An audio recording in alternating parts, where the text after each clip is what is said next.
first time in a very long time that I've actually introed this video before I started reading the books that I'm reading in this video. I have been very much awaiting this week where I'm going to be reading Taylor Jenkins Reid books for a week. I have already read 2 of her books. I have read Seven Husbands of Evelyn Hugo and Daisy Jones and the Six. I'm very excited to read these. I don't yet know which one I'm gonna read first. I think I'm gonna read One True Love's first, then Malibu Rising, then Carrie Soto is Back, because I've heard really good things about this, and so I kind of want to save what I think is gonna be the best for last. This book is huge. I don't know why. I've seen the trailer for this movie, so I know a little bit what this book is about. Let's get into it. Let's see what Taylor Jenkins Reid is really all about and what she's known for. I started reading One True Loves. I am 30 pages into it. I'm just gonna read until I'm too tired. Which was 10 minutes later. On page 105, I think I've read like 70 pages in the last 40 minutes. I'm flying through this. And I hope this angle doesn't actually suck, but it might.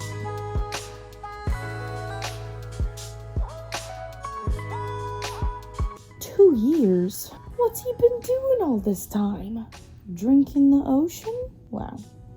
Taylor Jenkins Reid, she's really getting me with some of these quotes. I don't know how she's managed to do this. I usually am a hard person to please when it comes to creating a relationship between 2 characters.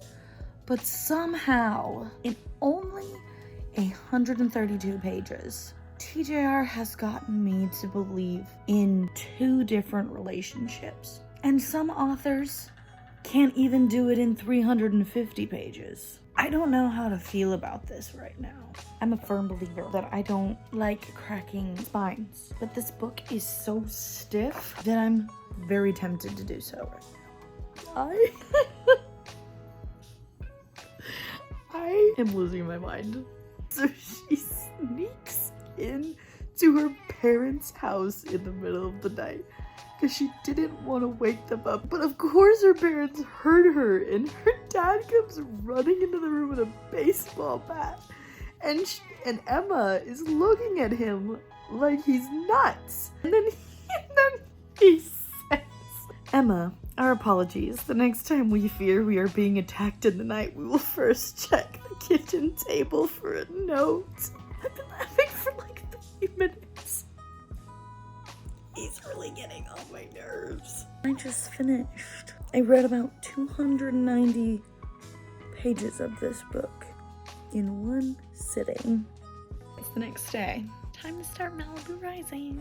I'm 25 pages in. Initial thoughts? I'm not sure, because I'm low-key getting the ick a little bit. I'm like 100 and something pages into Malibu Rising, and honestly, my first thought this morning when I was reading, I was like, this literally is like the same thing as Daisy Jones and the Six, and I didn't like that book. I'm not so sure that I like Taylor Jenkins Reid's historical fictions. The characters are so messy and ugly. I can't stand the way that they treat each other and the way that they approach their problems in their lives. Anyway, let's keep going.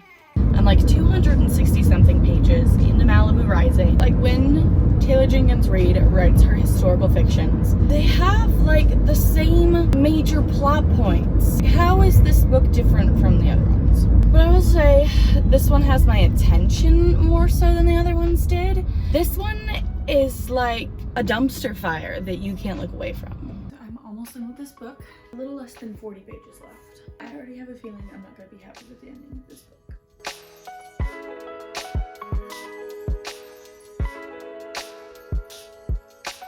I mean, obviously this is a book. It's a work of fiction. But I know that there are things like this that exist in real life. And how on earth does anybody think that they can act like this in somebody else's home? I just finished this. Overall, I didn't hate the ending as much as I thought I would. Time to start Carrie Soto. I'm very close to being done. Out of all 4 of Taylor Jenkins Reid's historical fiction books that I've read, this one is my favorite. So I'm fairly enjoying this book. Let's finish it. I'm not gonna lie and try to pretend like it hasn't been a long time since I finished these books, but we finished these books. Here we are let's talk about them. So the first book I read was One True Loves, which I didn't have high hopes for it going into it, just because I had read The Seven Husbands of Evelyn Hugo and Daisy Jones and the Six, and I didn't like either of those. But I was pleasantly surprised. But once I did get into this book, y'all saw I read it in literally one sitting. And I think that reading this book was a good learning experience for me as a reader, just because the situation that happens in this book is something that I can pretty confidently say would probably never happen to me in my life. Therefore, like, I couldn't really use my experiences and my personal opinions to kind of judge the characters and how they were behaving and treating each other, just because I cannot put myself in the shoes of these characters to really understand like the motives and stuff that were fueling the behaviors and actions that they were taking in this book. And so I had to forgive them and give them quite a bit of grace and like not judge them so much as I normally would when I would read a book like this, and really grew me as a reader. This book was giving 5-star energy for so long. However, once Emma, the main character in this book, made a pretty big decision that she'd been toying with the entire book, she then proceeded to act in a way that I can with 100% confidence say that I would personally never do. And so then Taylor Jenkins Reid kind of lost me there a little bit. So I gave this book a 4.75 stars. Then I read Malibu Rising, which I really wasn't sure what I was gonna think about this book. I had read 2 of Taylor Jenkins Reid's historical fiction books and didn't like them, and I read One True Loves and did like it, so I really wasn't sure what I was going to end up thinking about this book. And I am sorry to say that I was disappointed by this book. And I think that that has a lot to do with me personally and not the book itself, because so many people love these books by Taylor Jenkins Reid. However, I read purely for escapism and am not interested in reading books that require high school English class level analysis in order to be able to understand and appreciate them. And so I think that these books are just kind of not for me personally. My brain doesn't take the time while I'm reading it to actively analyze and understand those elements of a book. I gave this book a 2.5 stars, but I am not going to discourage you from reading it. I had one really great book, one I didn't enjoy so much. So going into Carrie Soto's back, I was very nervous. I loved this book. This one I feel like has a very different feel than the other 3 historical fictions I have read of Taylor Jenkins Reid, because for me the other ones seemed to be more of like showcasing the main character's background and things that had happened in their life in a way that was meant to like kind of excuse the bad behavior and the way that they were treating people in like the present time in the book, whereas this is like really focusing a lot on showcasing like what Carrie Soto is doing in the present. And it does go into quite a bit of detail explaining like the training and stuff that she is going through in order to get herself back up to competition level.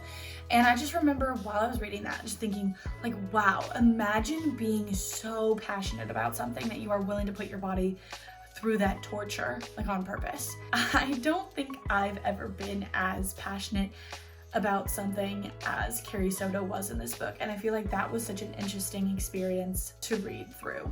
Loved this, 5 stars. So we had quite a range of reactions. I was so very surprised. Like, I was not expecting to love any of these books when I was going into them. But then I had a 5-star, a 4.75 star. I'm so glad I ended up reading these books because now I found some more favorites. Anyways, that is all I have for you guys today. If you enjoyed this video, please give it a thumbs up so that I know that y'all enjoyed this type of content. And subscribe to my channel for more bookish content in the future. Anyways, guys, I hope y'all have a lovely rest of your week, and I will see you guys next time. Bye.